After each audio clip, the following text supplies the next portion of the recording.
Hello guys, ito po si Gande.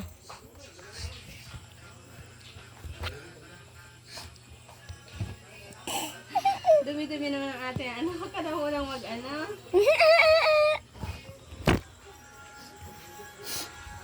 Medyo ano ito? 7-9. Dumi naman tuto ng ate pa mga kwarto. 11. Saka ka na mag-guys, Ano? guys. Ito. Ano yan, guys? Maayos ng bahay. Bago ka mag-guys.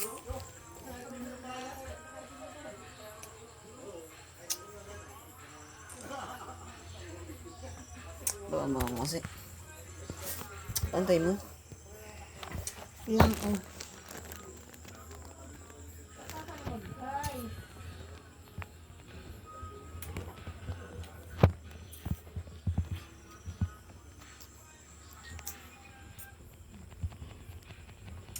Ayan, ba't hindi ka naman yan?